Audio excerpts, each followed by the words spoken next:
Good morning, all you freedom-loving patriots out there. Craig Gibson here with Sons of Liberty, and this is Constitution Coffee and Service. You guys ever have one of those days when you just absolutely positively need to just destroy your day and reset it? Why not throw some Java Grenade at it? That's right, this is our coffee of the week, Overwatch Coffee Shop's Java Grenade.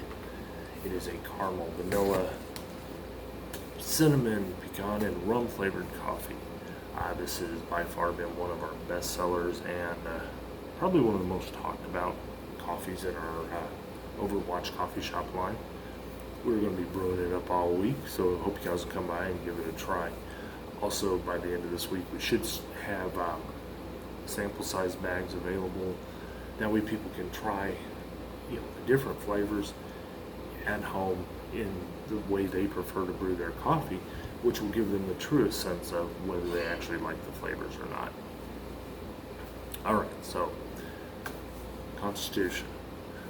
We'll start off with a quote attributed to Ronald Reagan. Freedom is never more than one generation away from extinction. We didn't pass it to our children in the bloodstream. It must be fought for, protected, and handed on for them to do the same.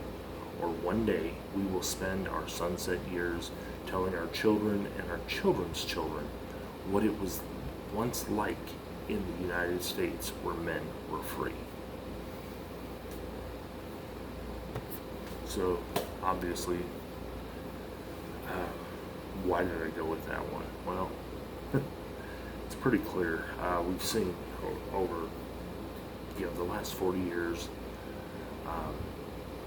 and even before that, and here recently, just in 2020, where Americans have been willing to basically roll over, give up their rights in the name of safety, the common good.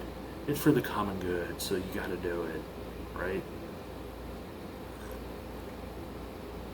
I'm kind of tired of hearing that line of the common good. Now, anytime you infringe upon the rights of the people, that is not for the common good. Hate to tell you that. But, so we're talking about the Third and Fourth Amendments today.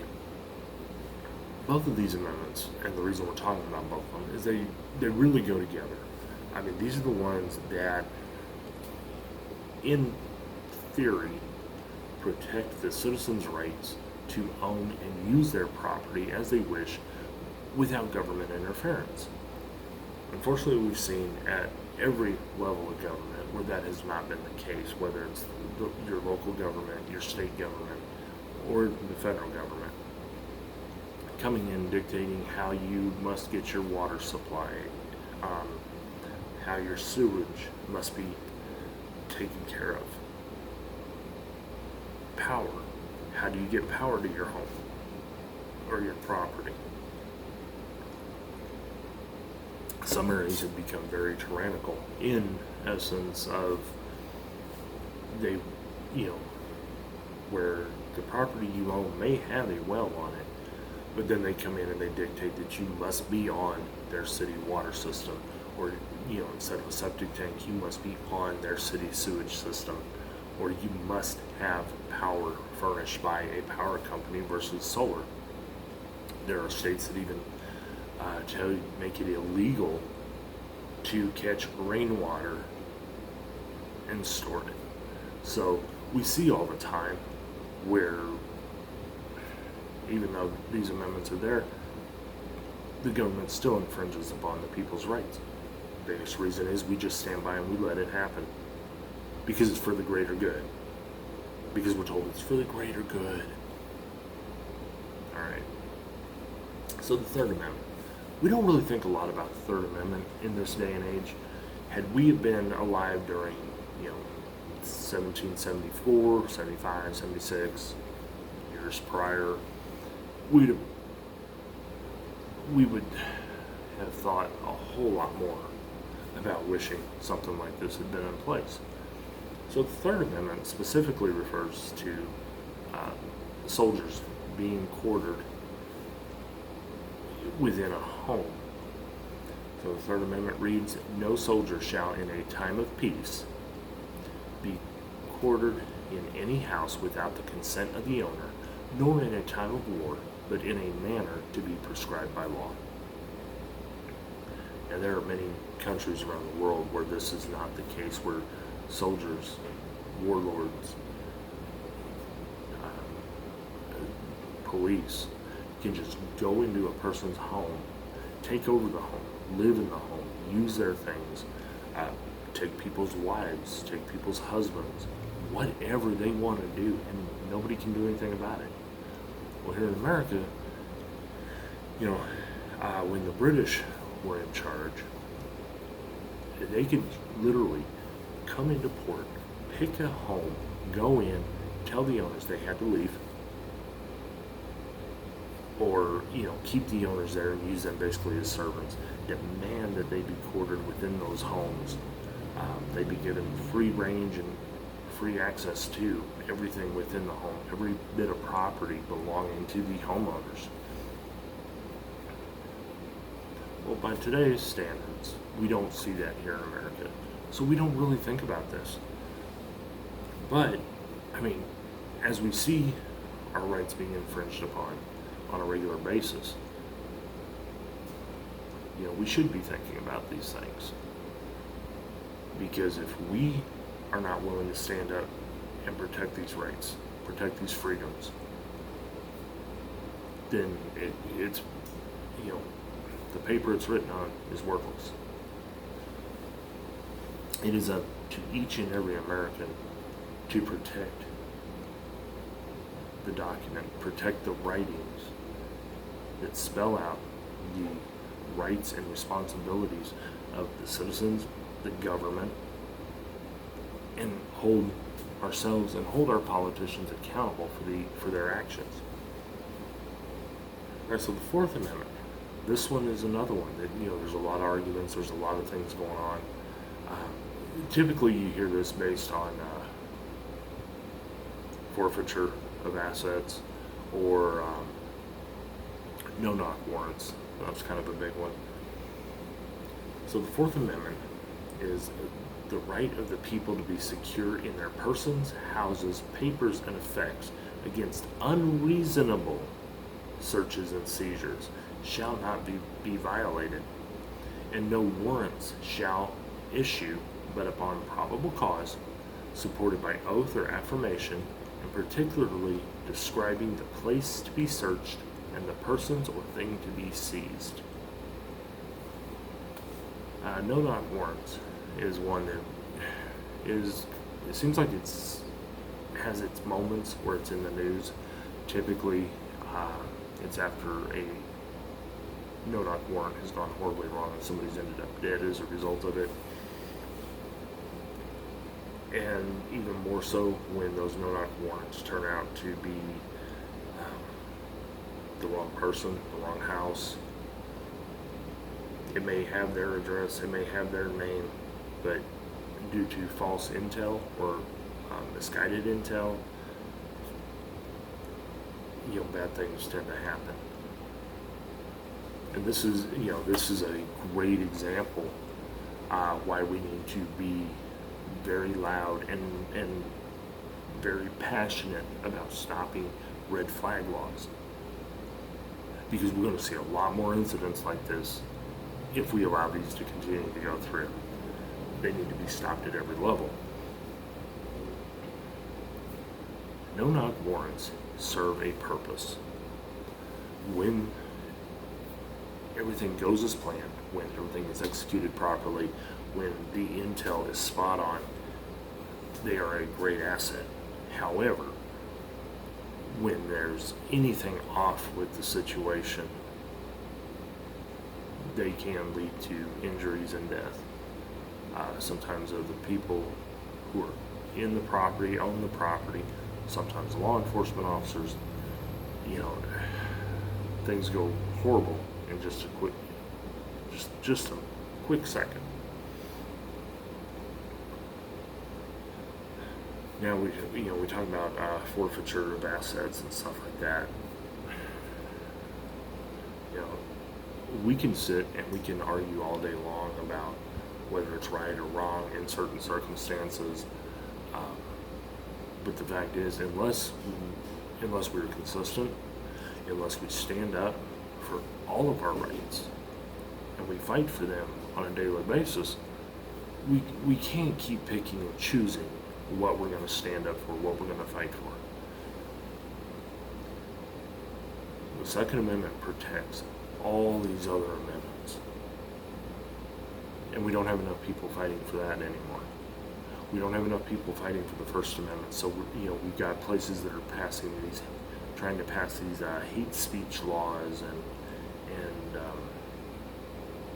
of course we're seeing right now where people are being told they cannot go to church because of everything going on. Been told where it's illegal to sing in church. I mean, we've seen so many infringements upon the rights of the people. And it's sad to see people just giving up. Just rolling over and giving up. And there are non-violent ways to stand up for our Constitution, for stand up for human rights, for Americans' rights, and to go against the government. But unfortunately, every time somebody brings it up, others automatically assume they're talking revolt and another, civil war, revolutionary war. I'm not saying that those aren't on the horizon, just looking at everything going on. But, there are ways. You've heard me mention it before. Convention of the States. We've got to get this Convention of the States going.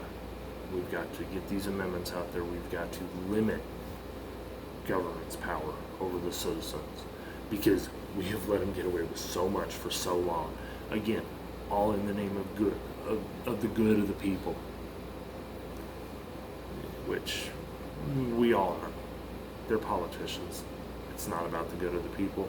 It's about what they can do to make themselves look good to their donors, to their supporters, and that's not for the good of America as a whole. We need people, strong, courageous Americans, to run for offices. It's not about being wealthy. It's not about being popular. It's about bringing common sense back, putting average citizens in these offices. The people who have to get up every day and go to work just to feed their families, to pay their bills, that don't have everything handed to them.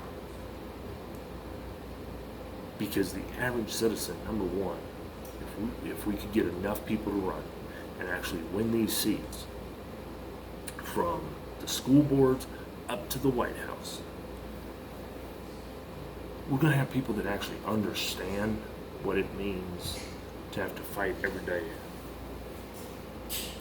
And we've got a better chance of getting people in there who are going to be willing to serve the people, not for profit or gain, but because it's what they're called to do. See, when you run for political office, it shouldn't be for a paycheck. It should be a burden to serve.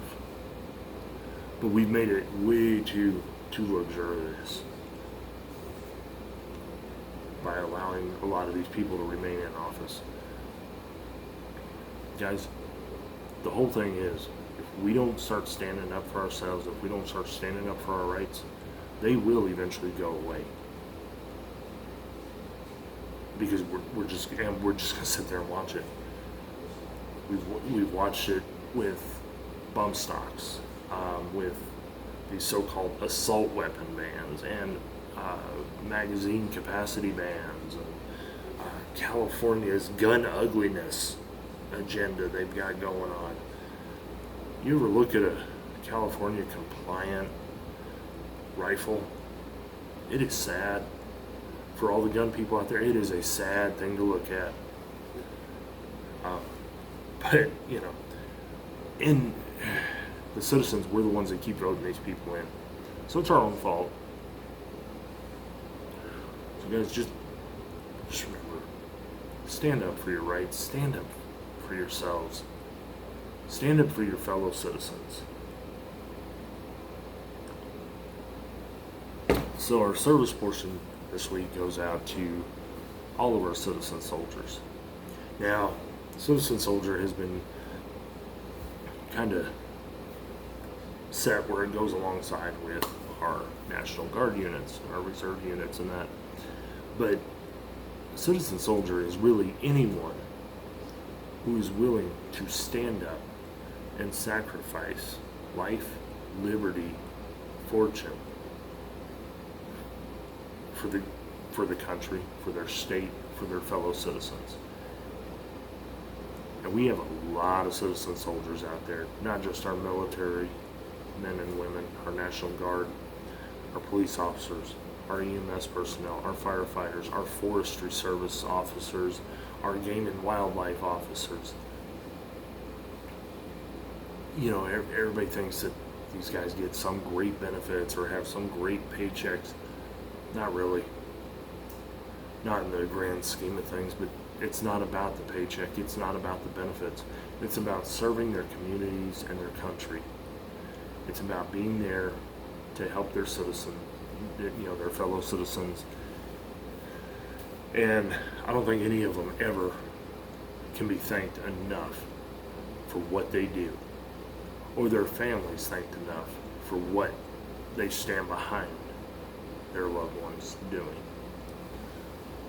Alright guys, as always, faith, not fear, because fear will lie to you every chance it gets. And always, always be the kind of American that is worth fighting and dying for. Alright guys, we will talk to you next week. Hopefully you guys will come in and try some of this Java grenade, and we will talk to you later.